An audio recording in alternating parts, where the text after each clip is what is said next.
So once again, good evening, everyone, and welcome to Life Point WhatsApp community.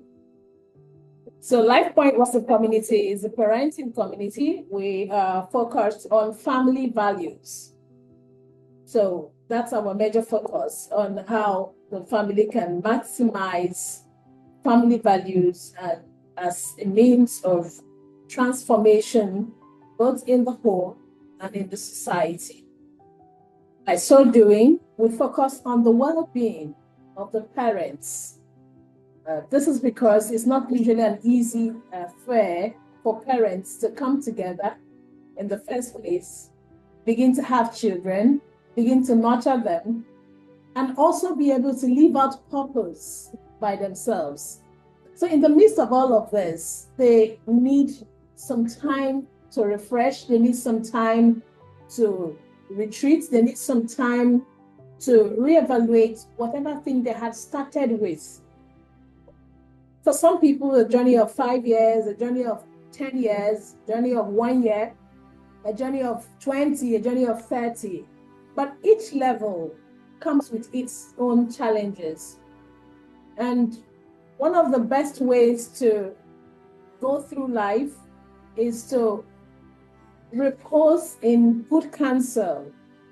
If you are someone who listens, you don't necessarily need a repeat of certain experiences in your life to be able to go through life. Once you are good at listening and good at discussing and having a community of friends or families or colleagues, anything it can be, and you have a group where they could hold your hands through, or you could have the opportunity to hear what others had gone through, you have already saved yourself a lot of stress. And that naturally sets you ahead because, like I said, you don't need to repeat those experiences to become a better person. So that's exactly what we do in Life Point platform, where we have other parents like you with their varying experiences come together, listen to each other, discuss, and from time to time, we'll bring in specialists, we'll bring in coaches, we'll bring in therapists, no matter what it is, that we just look at all the varying experiences and circumstances of life, and we look at people who had succeeded in those areas, and sometimes have the professional skills to put us through them. So if you are a member of this Life Points community, this is a part of what you would enjoy, part of what you would have as benefits. And then you also bring on board your own experience as we all, dwell together in that community. So I thought to mention that because probably after tonight, trusting God on behalf of our speaker tonight, you may need a place to sit in with those things. You may need someone to hold your hand to go through it. Sometimes you need clarity. The time you get an information may not be the best time you are going to get all of it through. So you need to sit with those experiences or those teachings that you have had. And Life Point platform is one of those places you can sit with those experiences. And if there are some peculiar needs, I stand as the team lead in that place. If it's something I can handle, we have a network of professionals who I can link you up with. All these are benefits of belonging to this platform. So once again, a special welcome to you as you also make your way to become part of our community. So tonight we have an interesting topic. Ever since this topic was announced on the platform, we've had a lot of questions and excitement at the same time. Some people had asked me if the person I'm bringing has an experience in this area because we need a balance. Seeing that it's a woman, what if we have to tell the story from the man's side? So I told them, well, we really do not need to have the two of them at the same time. to be able to get what we need. So tonight we are going to be listening to a professional and a senior colleague of mine whose life had been or has remained an inspiration to me.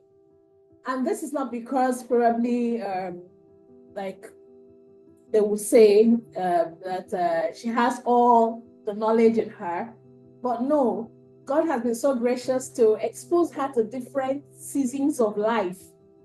And tonight she's going to be harnessing those seasons together to be a blessing to us. So I would encourage you to listen very well.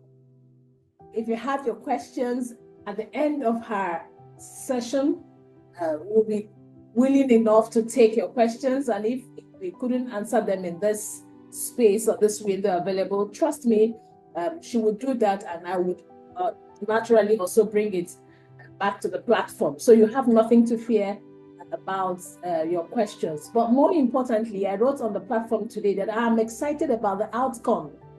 This is a woman I had listened to many times and had her together on a platform, and the richness of the wisdom in her is something I would want us to pay attention to tonight. So as we get ready to listen to Mrs. Ayo Lawrence, I implore you all to please pay attention, get your questions ready. Please feel free to ask your questions. And if you want to private chat me, if you don't want it, if you want it to be anonymous, feel free to also do that. Use the chat box, private chat me, and I would be able to read out your questions, or let her know that such a question is in the room for her to answer. Mrs. Ayo Lawrence, the floor is all yours. Thank you so much. Thank you so much, UC. Thank you so much. I'm so glad to be here this evening. I'm so excited to be a part of what you're doing.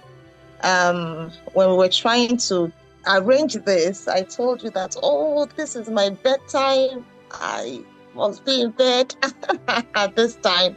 But we thank God we're able to strike a balance, and here we are this evening looking at a very, very important topic. We're looking at pain and betrayal of adultery in marriage. And I would like to start, because I'm a person of faith, and I would like to start by something that Jesus said. He said that if you look at a woman lustfully, you have committed adultery. So that was the standard he gave us. And because I know that there will be so many people on the call this evening, oh, I've not done this, I've not done that. And labeling people who have found themselves, in infidelity or adultery or anything of such. So, and like Jesus will say as well, if you have not found yourself in that space, pick up the stone and cast the first stone. So if there's anyone on this call who hasn't looked at a man or a woman lustfully, then please pick up a stone and stone all of us on this call that have. I'm just trying to say this to a large extent demystify what we're talking about tonight.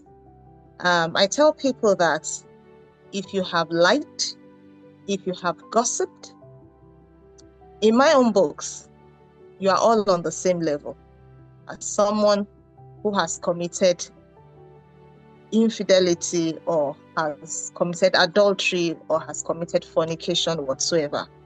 All is transgression, all is sin as far as I am concerned.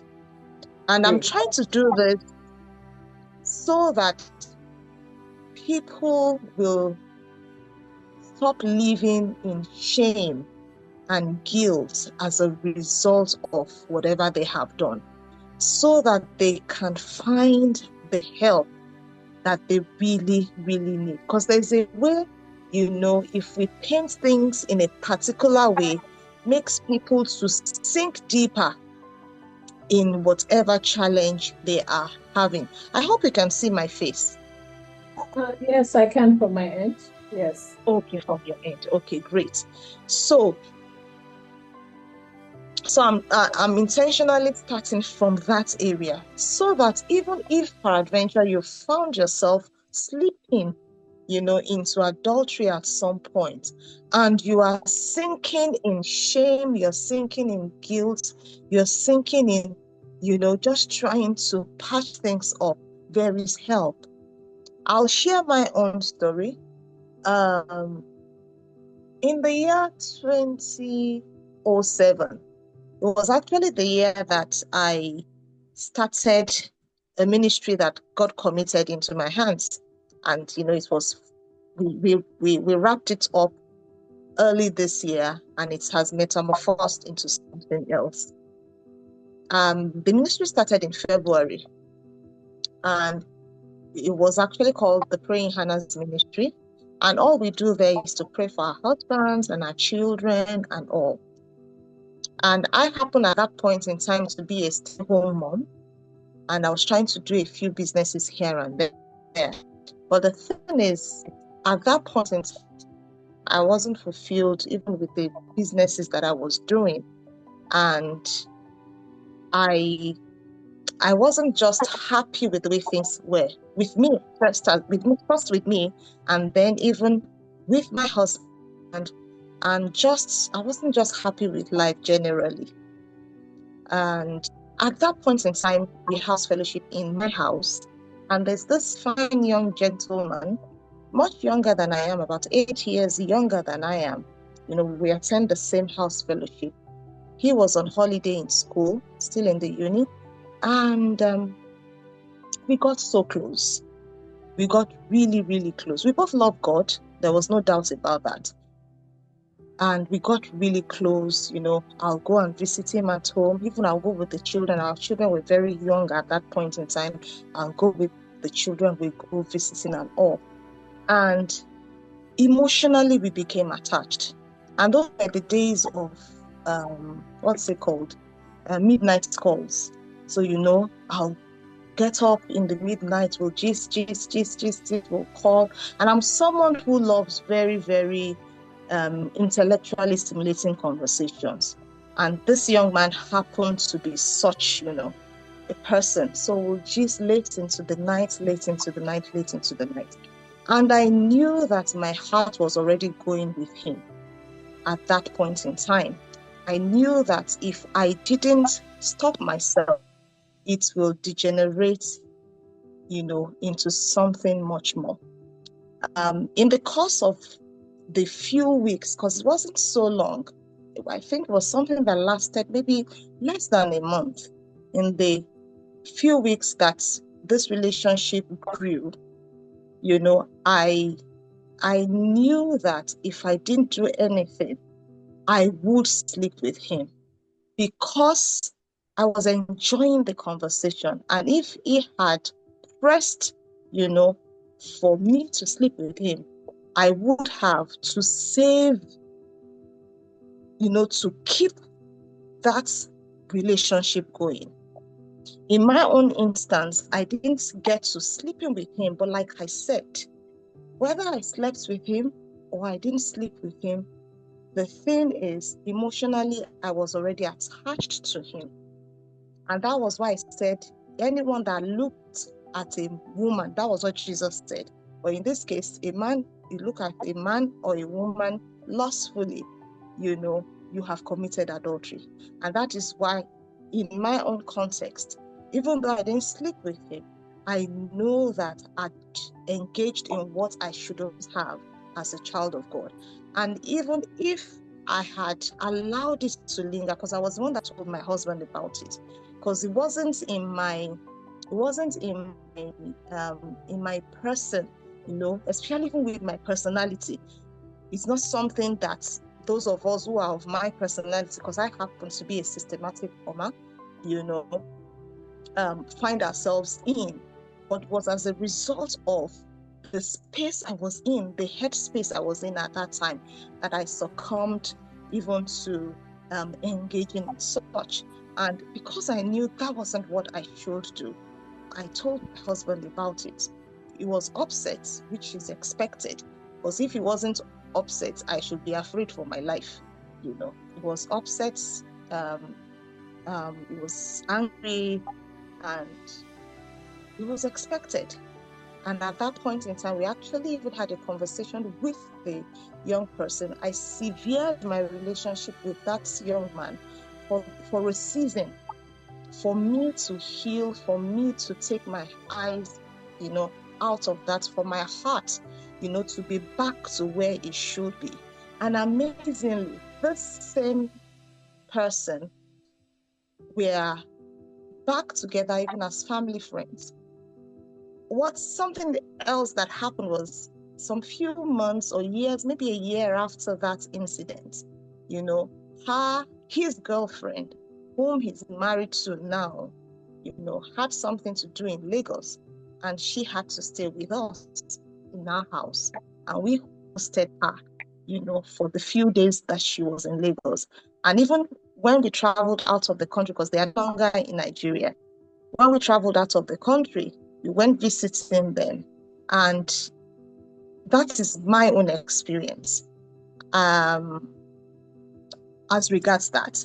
And like I said, whether you slept with the person or you didn't sleep with the person, the fact that your heart has left your husband or your wife for a season, you have engaged in adultery or fornication, as the case may be.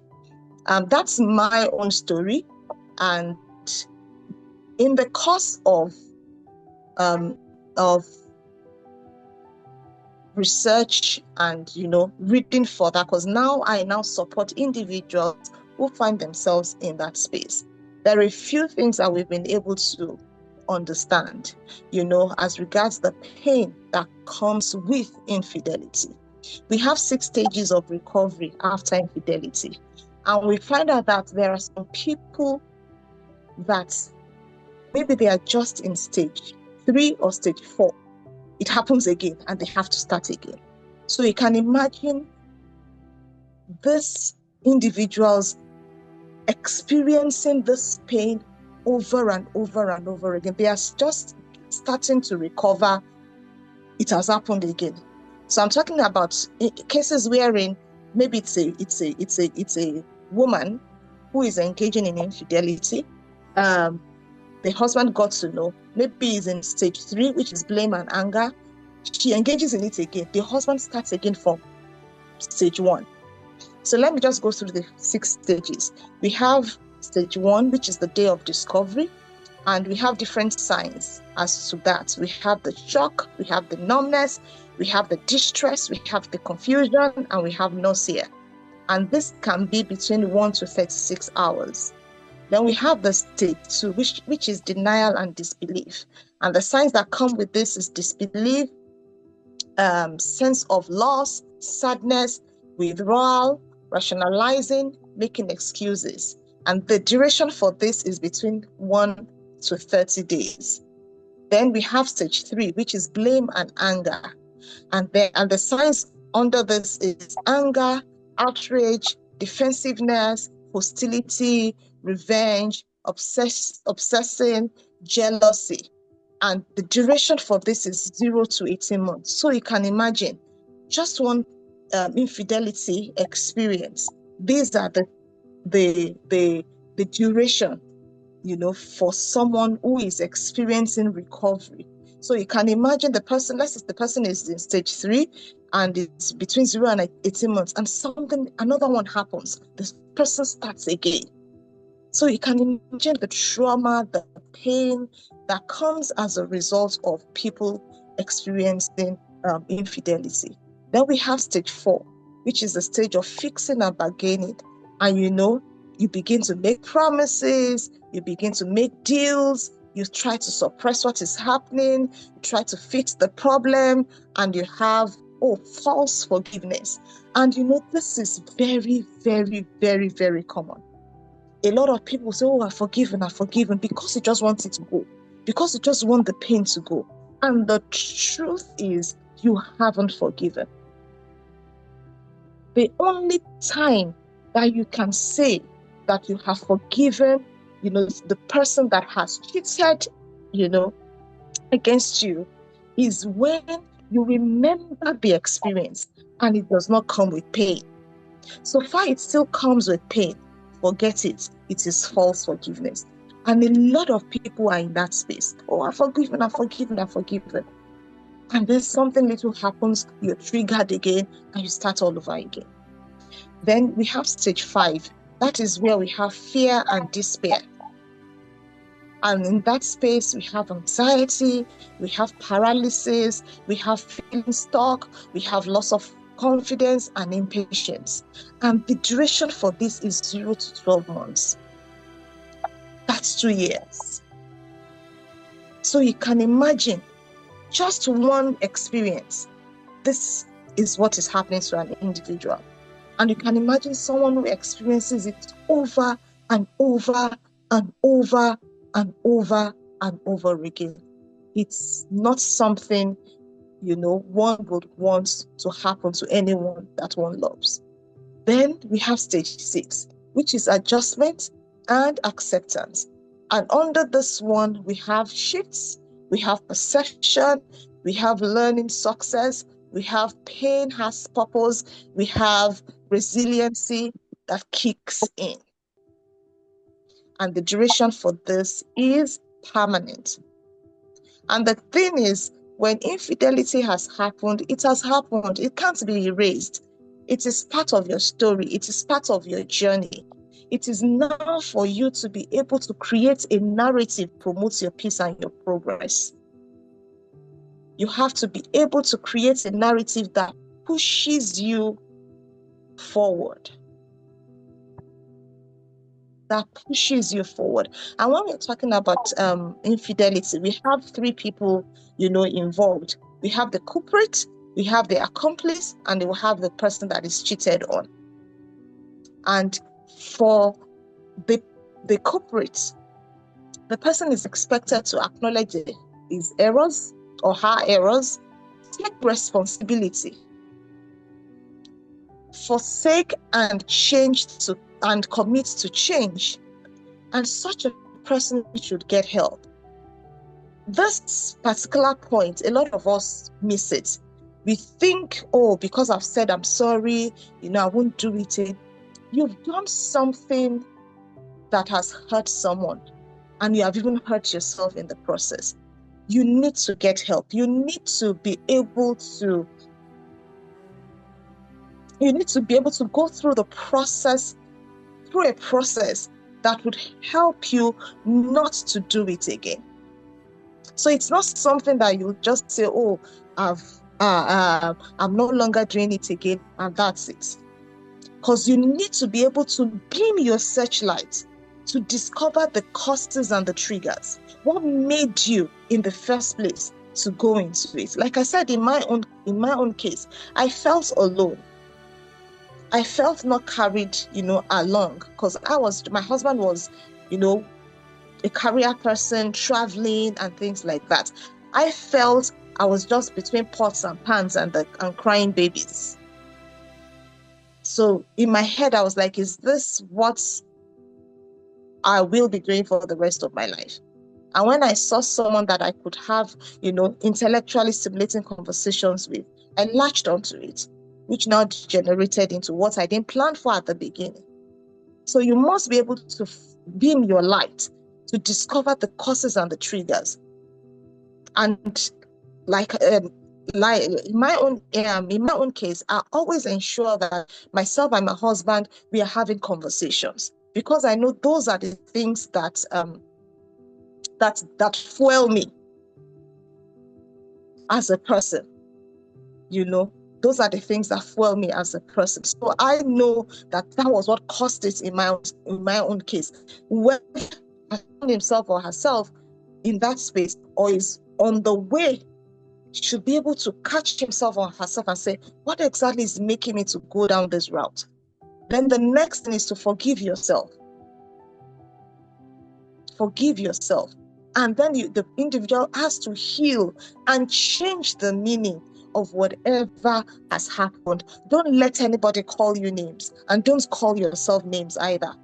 You're not an adulterer. Life has just showed you what you needed to know about yourself. Life has just showed you the areas wherein you needed to work on. Then you have to rebuild slowly and then flip it around to help others, which is what I'm doing at the moment. I've shared the story and it has opened doors to me. It has given me opportunities to speak in places I never thought I would have. I could remember the first time I was going public, really, really public about it. That was during COVID. And my church did a series on spices and spoilers. And my own story was meant to be the spoiler part of it. We had done the recording and I developed cold feet. I wanted to tell the pastor that, you know what, don't air this, because what was going on in my mind was my father-in-law will get to know, my mother-in-law will get to know, my sisters-in-law will get to know, my brothers-in-law will get to know, my siblings will get to know, my father will get to know, my sister will get to know, even my own in-laws, my children's in-laws will get to know, my children's wife, my children's husband will get to know. But one scripture that God dropped in my spirit at that time, that he that wants to save his life will lose it. And he that loses it for the gospel's sake will save it. And over the years, over the months that I've had to share the story, it has been more of God shielding me and covering me. Because I was already afraid, maybe they would throw me on the internet, they would come after me. But God has shielded me over the years. And he has even used the story to heal so many people. Another thing was when by the time I was going deep into my career and all, I was afraid again that I hope people, since I'll be working with couples, I hope they won't say I will take their husband. It's natural. I'm being sincere here. But that scripture kept me going. And God has been faithful over the years. I even found out that it has even endeared me to so many people. Because people say that it is not usual for someone to share the story. So it has endeared me. What I thought would be sort of a disadvantage at the end of the day has been an advantage. So I've talked about the culprits. Then let me talk about the accomplice. So the person with which the infidelity was committed, because the person didn't do it alone. The person has to apologize, has to break it there and then and fast.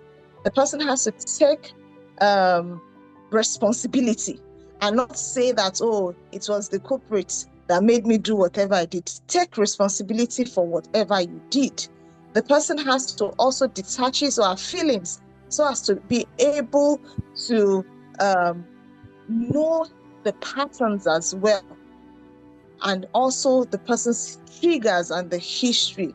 The person also needs to get into therapy or even into counseling or coaching. The person must also be ready to take the thrash in good faith. The person must lie low without fighting back. So don't say, it was because he did this or she did this that made me. There's no need to play the blame game. You have to also refuse emotional blackmail. And then this accomplice has to leverage on other people's integrity so that he or she can heal and heal fast. Then the last party in this whole equation is the one that is cheated upon. This person has lost something, and the person will experience grief. The person will experience grief. And such a person needs to detach to discover the real issue. What exactly is happening here? My wife or my husband, cheating on me is just a symptom. Let's go to the roots to find out what exactly is happening in this our relationship that is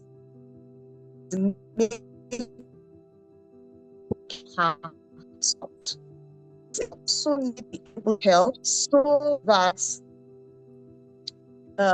he or she can do proper acts of what happen with the culprit, you know, and in the process, forgiveness has to happen.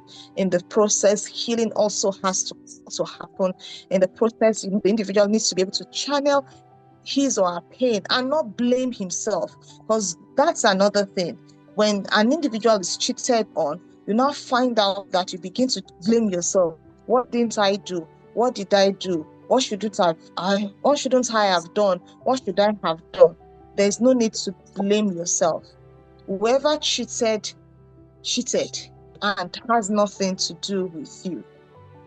Even if you were a bad person, it was still the person's choice. So don't own what is not your issue. Then create an empowering perspective and start afresh. It's always important that we always create narrative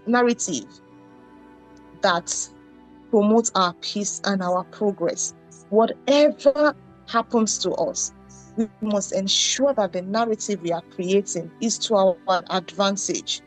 Then the cheated on must be ready to, trust again, because there is no one that is not irredeemable.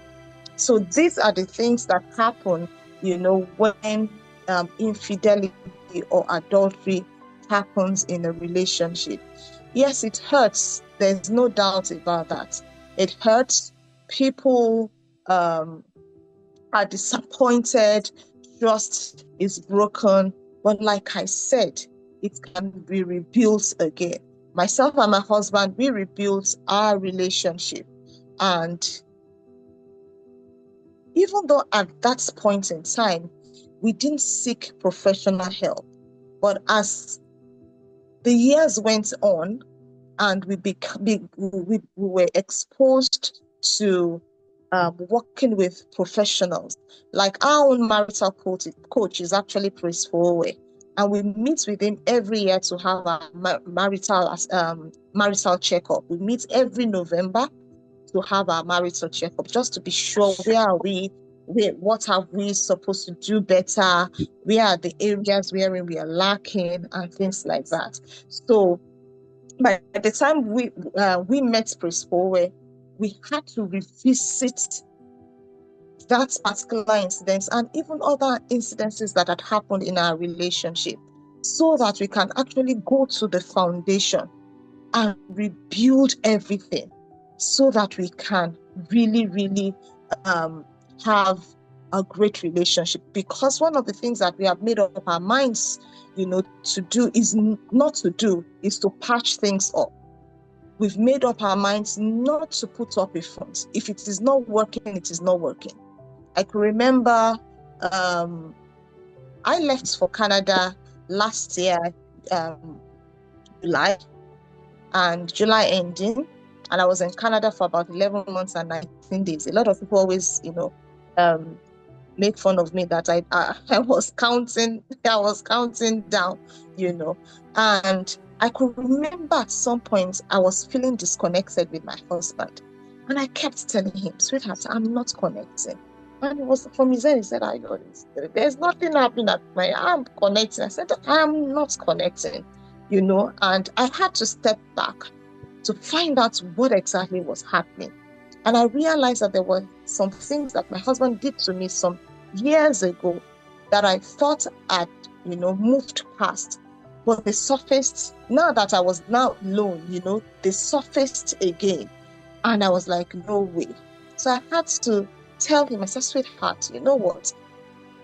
I need to revisit this particular incident. I need to go back in time and deal with this. And I told her, I said, please permit me to do this. Permit me to go back in time. Permit me to be upset the way I should have been upset. Permit me to just be myself. And we were actually online. I called, we talked, I cried, I felt I was able to express myself the way I would love to express myself. And for the very first time, my husband had always said he's sorry. But for the very first time I heard. For the very first time I heard the I am sorry. And, the burden was lifted, my heart was lightened, and, things just began to come back to normal. And then we now decided to go on a 40-day journey. So there's this journey that I now even place my clients, especially those who are of the Christian faith. The Love Dear Challenge. We now decided to go on that journey.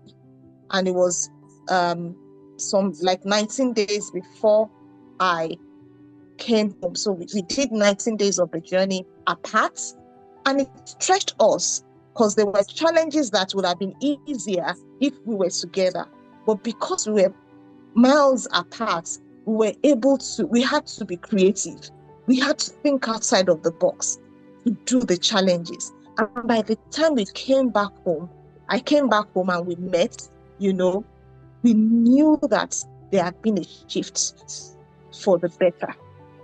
So I know I've added some other layers on top of on top of the conversation, but I'm just trying to say that there are instances, wherein the challenge, or maybe a problem, or maybe an incident or an occurrence in the relationship would cause there to be distancing. The couples must be sensitive. The days of putting up the fronts are long gone. If it is not working, it is not working. There's no need to deceive ourselves. Because if it's not working and you're doing as if it is working, it will still show up at some point. True. It will still show up that something is wrong. And instead of you, deceiving yourself and trying to just patch it up, can we just sit down and deal with it? Can we just sit down and talk about it? Can we just sit down and call a third person that will be objective, to hold our hands? I always tell people that when there is an issue of infidelity, forget it. You need a professional to hold your hands to walk through it. You need a professional to hold your hands, because there are some things you won't be able to process on your own, because it has become a traumatic event, and it has to be treated as trauma, or else you'll be bleeding the people in your life. You will be bleeding on the people in your life.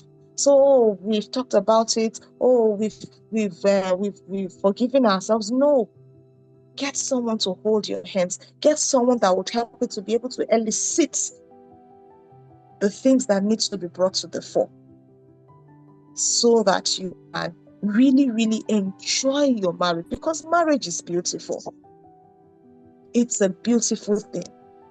And no matter what has happened, it works. Marriage is working. It can work. It is working, and it will continue to work. We just need to do the work. We just need to put ourselves, fold our sleeves and just go down on our fours and say, you know what, this thing has to deliver unto me that which God intended it to deliver in the first place. I don't know if I still have more minutes or I've exhausted my time. So because of how interesting the conversation is, could spare you two minutes, but in these 2 minutes, there's something I would want you to mention, because you have talked about the culprit, the accomplice, and the person cheated upon. The children in the home or the family members, is there a way the situation also affected them? Taking a clue from your own example before you round up, so that we know, put a balance, because everybody has a share. Yeah, in my own case, the children were young, so they didn't even know anything. So it was when I wanted to go public with the story that I had to tell them, because I don't want a situation wherein they will hear the story outside. So that was 2020, and our son was 18. Our daughter was 17, And then we have Tamilore that was just 7. So I didn't bother telling Tamilore. She wouldn't be able to comprehend. Yes. So I told Tosin, I told Toyin, that's okay, this was what happened to me, and I'll be sharing my story in church. It will be aired online at some point, and I needed to carry you along so that you won't hear the story outside. And yeah, they gave me the go ahead to share the story. And then in this is 2024, in 2022, that I wrote my memoir. I shared that experience in the book. And that was when I told Tamilore, because she wanted to read the book. And she finished the book in 2 days. And apart from that, she took copies of the book and shared with her friends in school. She shared with her friends in school, you know. I can't forget what our first daughter, you know, her own review, because our son read it, our daughter read it, and they gave their review in the book. And she said, I'm trying to, let me see if I can get her review out. She mentioned, let me see, I'm trying to see if I can. Okay.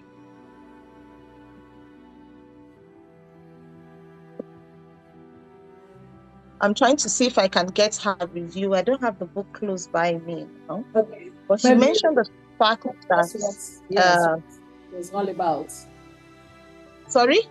No, I said, or maybe you could tell us what the review was all about, even if it's not. Yeah, so she was just trying to say that what ordinarily people would have kept away, that I decided to be vulnerable about it. What ordinarily I would have preferred to, you know, cover up. And yeah, you know, and just take out of the public view and just do as if, you know, a saint, you know. I decided to talk about it. So that was what she wrote in her review of my book. And yeah, so the children got to know when I went public about it, and Tamilore got to know at the time I was launching my book. One of the things I've come to realize is there is no secret. That's one thing we all need to know. There is no secret. Whatever you have done with another human being, people are not just ready to unravel. When they are ready, they will bring it to the fore. So whatever you don't want to be known, don't do. If you have done, don't deceive yourself that people don't know. People know. They are not just ready to talk about it. The day they are ready to talk about it, they will talk about it. And that is why it's always good to be able to create your own narrative. Because if you don't create your narrative, people will create the narrative for you. People will always create the narrative for you. So you must make up your mind that this is what I want to do. This is what I am about. Even if I've made a mistake, I am not my mistake. My experiences, the things that have happened to me, just reveal me to me, helping me to see areas that I need to do better. I choose not to call myself a name, and I choose not to allow anybody tag me anything. So if you call me a name that I have not called myself, I won't answer to it. So I answer to the name I call myself. And another thing that I always remind myself of is that I have nothing to protect. I have nothing to prove. I have nothing to defend. And I have nothing to hide. I have nothing to protect. I have nothing to prove. I have nothing to defend. and I have nothing to hide. This is just me.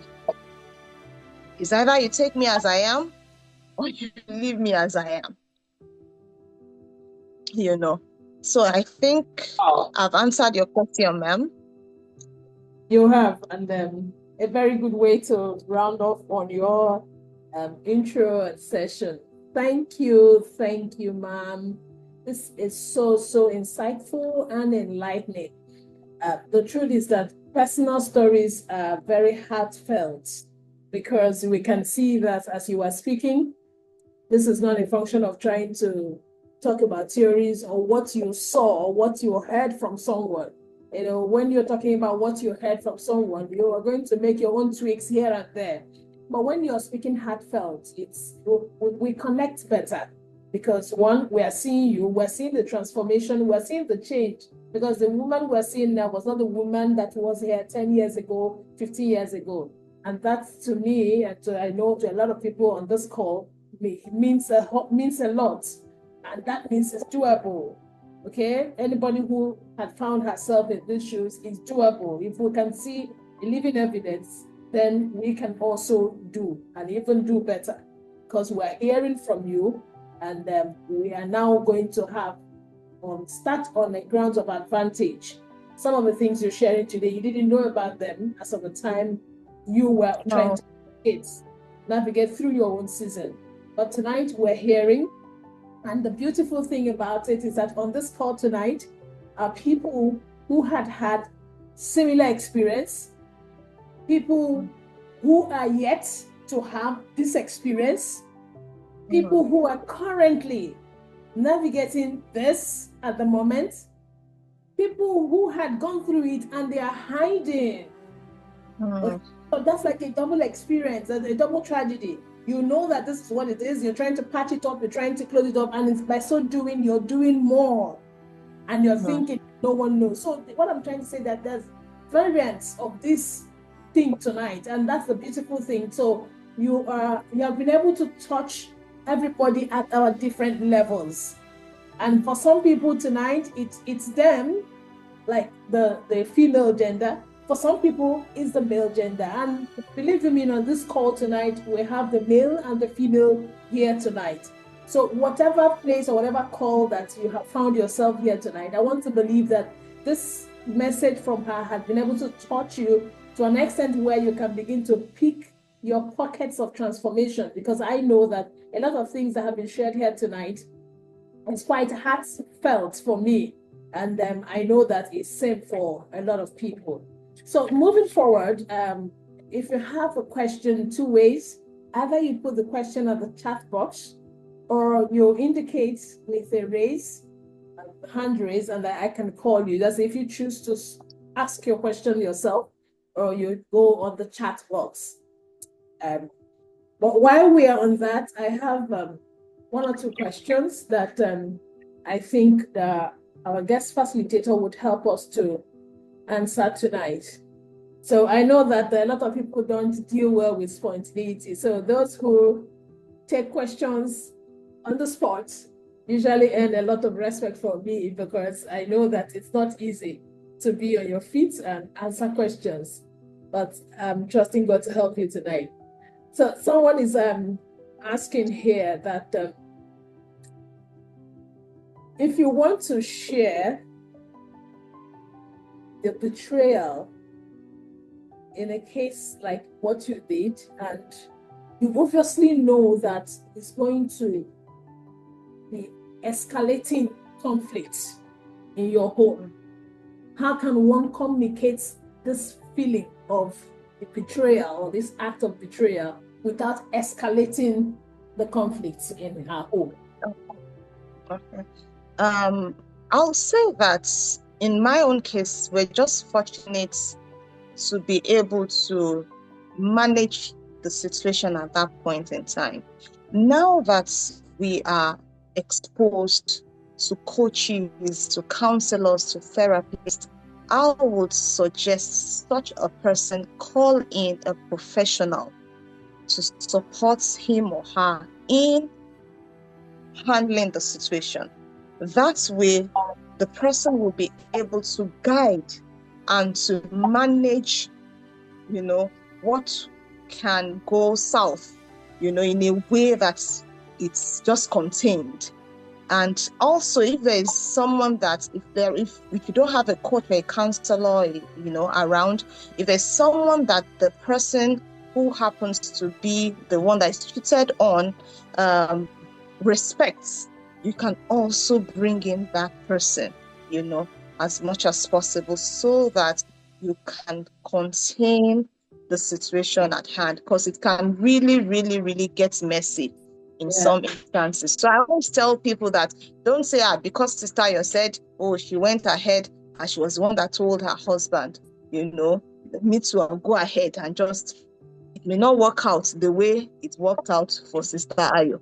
For Sister Ayo, it's different, her husband is different, you are different, your husband is different. You need to be able to know the peculiarity of your situation and, and handle it that way. So I would suggest that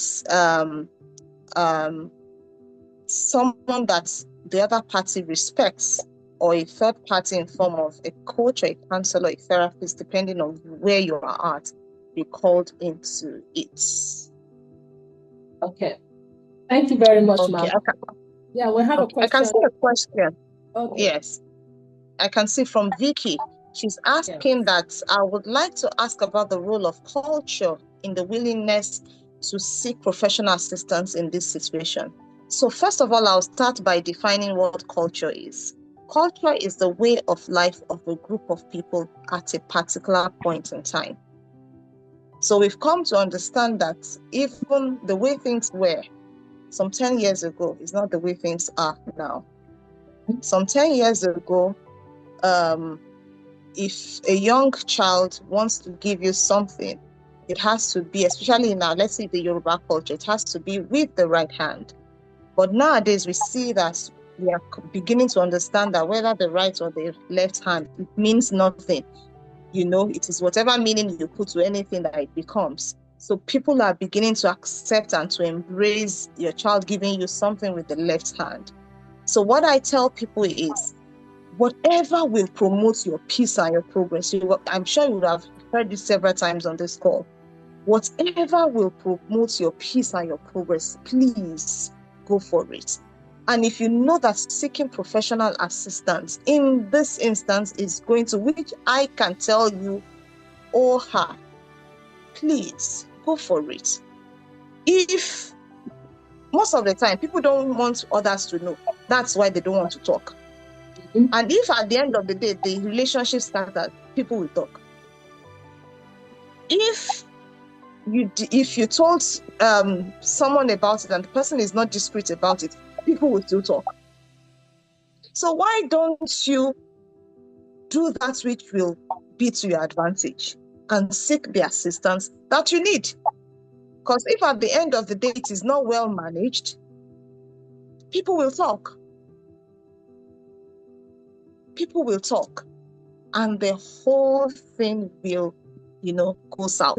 Yeah, sometimes it degenerates when you don't even... It degenerates. Most of the time it degenerates. I've come to understand that. Because if you get a sound professional, there is a way they handle these things. Or rather, let me put it this way. There is a way we handle these things that makes the clients to begin to say, oh, it is not that deep at the end of the day. It is not as deep as we thought. So we can actually navigate the season and still enjoy our relationship and not endure it. Thank you very much. We shouldn't allow what people would say, stop us from enjoying the blessings that comes with marriage. Thank you very much. I believe, Vicky, your question has been answered. So there's another question sent here. They said, how can boundaries be re-established in the marriage to prevent future betrayal? Yes. So that was why I mentioned that you must always step back and beam your searchlight to find out what happened. So you must be able to know what caused the betrayal in the first place. Yes. What are the triggers? Because these things just don't happen. There must be something. And whatever that something is, it must be found out. Whatever, that something is, it must be found out. And you know what? One thing again that I've come to realize, if you are the person that has been cheated on and you did not handle it properly, if you are not careful, you too will go out and you will cheat. If you're not careful,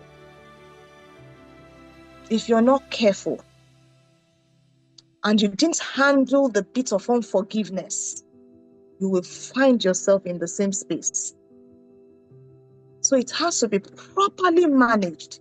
It has to be properly handled and not taken lightly. So establishing the boundaries will be to understand what the triggers and the causes were. What the triggers exactly. What exactly is causing this? Then work so that it towards does not, and not so that it doesn't reoccur again. Because if it is not handled, it will reoccur. So that is why you now find out that it keeps coming back, keeps happening. Oh, I'm sorry. It's not about the I'm sorry. What is making you to do it? What exactly are you trying to feed?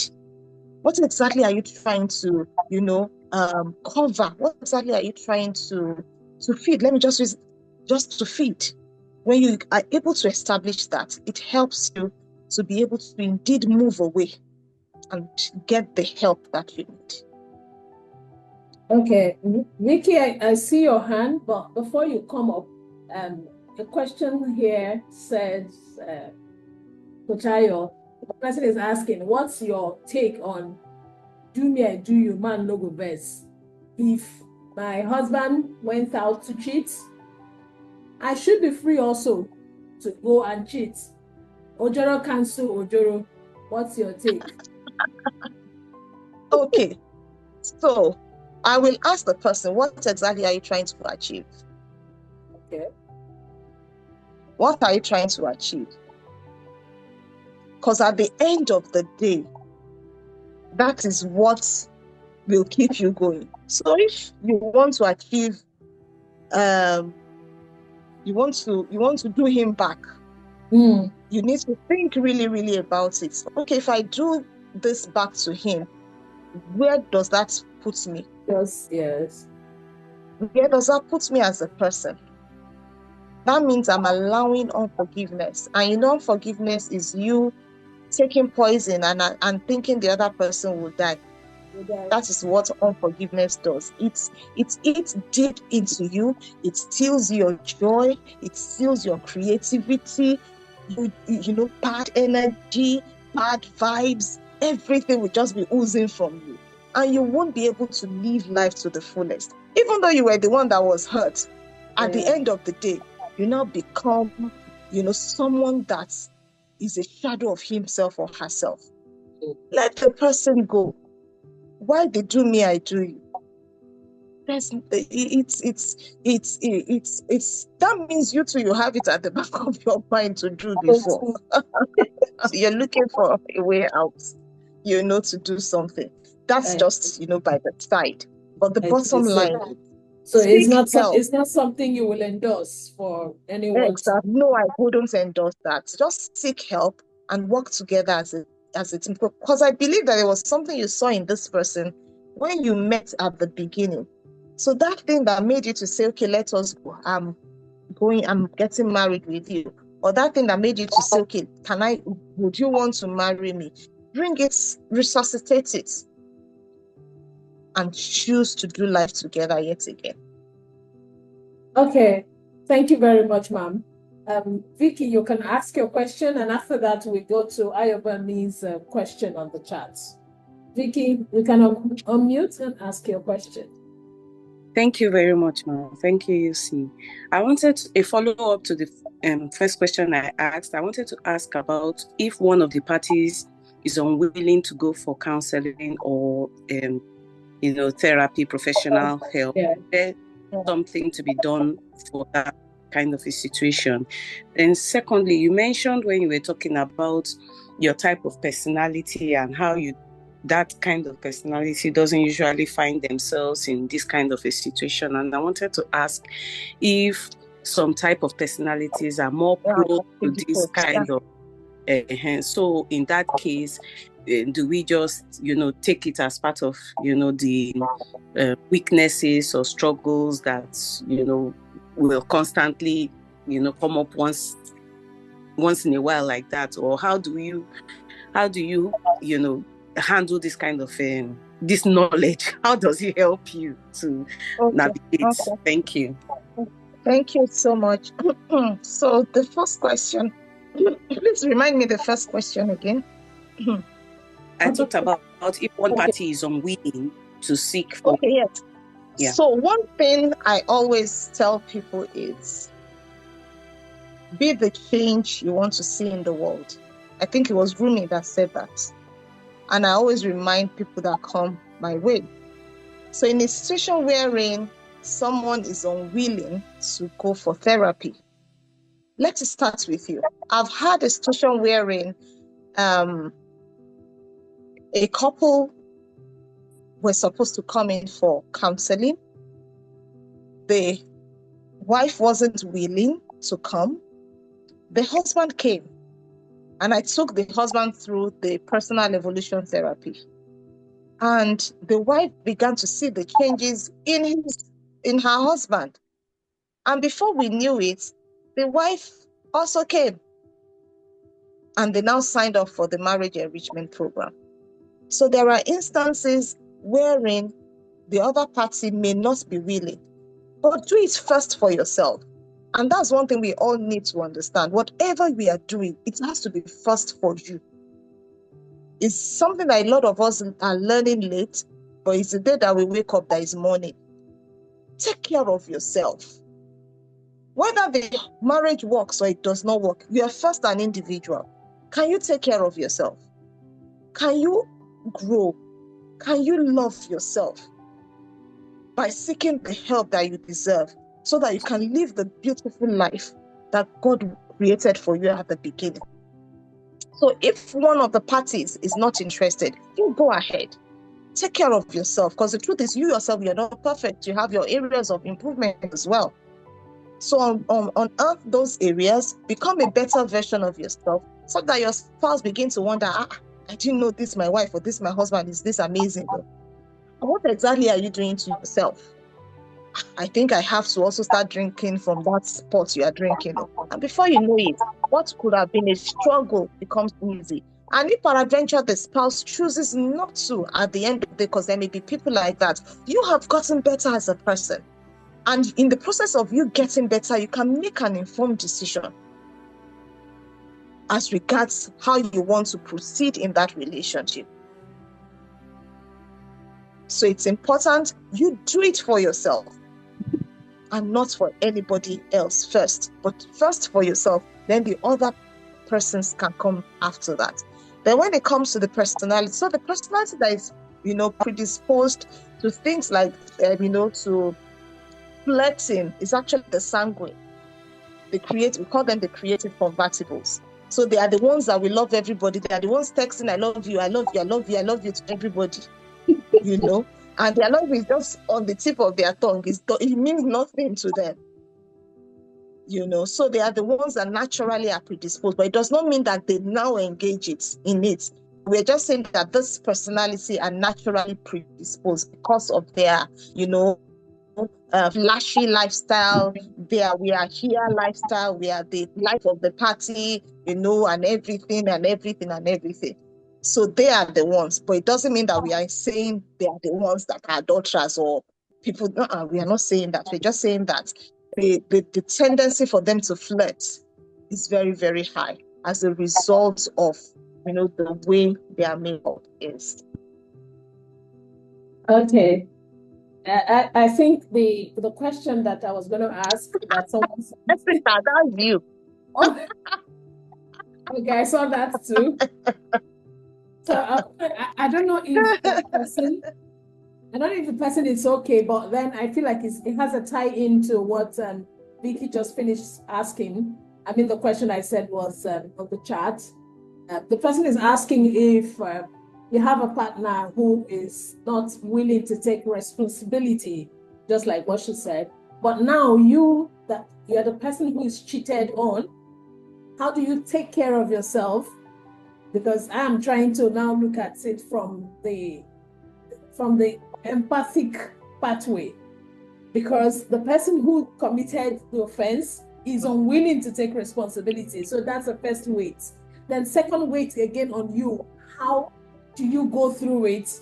The person is not willing to take responsibility. You have been cheated upon. So this, like, your emotions are now everywhere. So she's asking, how can you navigate through that kind of situation? I don't know if you get the picture, Kochayo. Do you? Yes, I do. I do. I do. I do. Yes, I do. I do. Because Vicky's question was so more we have like, a situation wherein you've been cheated on. Yes, you are the one who was cheated on. But the person who cheated on you is not willing to take responsibility. To own up. Yes. Okay. So the thing is, there is nothing you can do if the person chooses not to own up.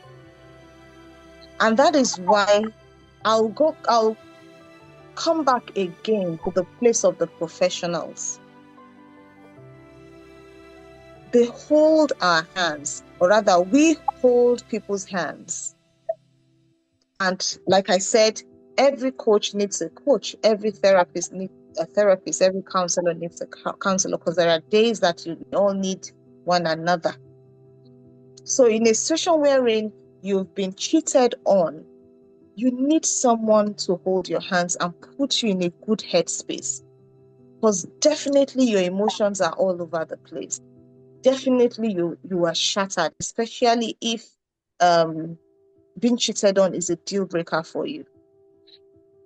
So you need someone that you can trust, someone that you know has your back, someone that you know has your best interest at heart, to just keep you in a good headspace as you navigate that season. It's important. A lot of us feel we can do it on our own, but I've come to realize that no, it doesn't work that way. Because like I mentioned, when we're talking about the stages, of recovery after infidelity, that stage wherein we have false forgiveness, it happens a lot. False forgiveness. Forgiven. But remember, let me say it's the Igbo. You have not. It's still there. And each time you think about it, your heart cuts. You are pained. I think that's the fourth stage. Yes, in my house now, there are times my husband makes fun of me. We just refer to sugar mommy, that kind of a thing, because the person was younger than I am. Now we can laugh about it, but before, when the whole thing was still very fresh, you can't make joke of that. We are touching a very sensitive thing, but it's something we can make light of now because we both have healed. God has helped us, and He has also brought into our lives coaches, therapists that has held our hands to walk through the process. Fantastic. So I hear you, Kochayo. I keep hearing we need to get back and get to a therapist or get to a professional who could help us navigate through this. And I think part of the reason is because there are certain skill sets with these professionals that can help in analyzing the situation, making you realize exactly what is going on around you in terms of your emotions, in terms of understanding the circumstance around you. So all of that helps you to place well your feelings and also how to pick up from where you might have, stopped. Because really, infidelity issues are it's not a small thing. It's not something you just wake up and you tell yourself, okay, I'm forgiving you, just like what you said. Because if it's a deal breaker really for someone, it takes a whole lot. So getting one by you is something that is encouraged, and just in case also that you don't exactly know how to go about picking one, let me say it here that if you are part of my community, Life Point community, is something that would come on a platter for you, because I would help to either direct you to the person or the best person that can do that for you, or at least hear you out and know what kind of help or intervention to offer while we move to the next stage. So I think it's something we should begin to put in a place of planning, that when things happen like this, let's try to see if there are professionals who can help out in solving or trying to at least bring clarity to you in that circumstance. Well, for now, I don't have any question. I think I just have one now. We're about running off. You started speaking like about 11 minutes past 8, and this is exactly 1 hour of your time. But just I crave your indulgence to just take this one more question, and every other question will be sent to her, either through me or if you put them out on the platform. But let's take this one question because I feel it's something that might touch other people. Okay. It said, what support system is important? What support systems are important to lean on when dealing with pain of adultery? Because in some homes, okay, like in some Christian homes, they will tell you to, okay, meet the counselor or meet this pastor. At the end of the day, your information will now be used to pass around the church, either on the pulpit or as example while counseling others. So what support system do you suggest that we lean on when dealing with pain of adultery? So when there's this, we have 3 levels of relationship. So we have the outer courts, we have the inner court, and we have the Holy of Holies. So I'll just make it simple. You on your Holy of Holies, the people who are your ride or die, the people that have your back, the people who will always go the extra mile to ensure that all is well with you. So those are the people that we should lean in on as your support system, outside of the professionals that we've talked about. Yeah. Because sometimes I don't want to say your mom or your dad, they may not be your Holy of Holies. So you need to be able to know who your inner, your Holy of Holies are, then lean on them, because they are the ones. They may slap you inside the room, but outside they stand for you. They cover you. But when you get in, they'll say, "Ayo, you didn't do well at all." Yeah. What you said there was just nonsense. Don't you ever open your mouth to say that again. But when you are out, they are there saying, "You know what? We know she's not done what she's supposed to do, but we can't kill her. We can't crucify her.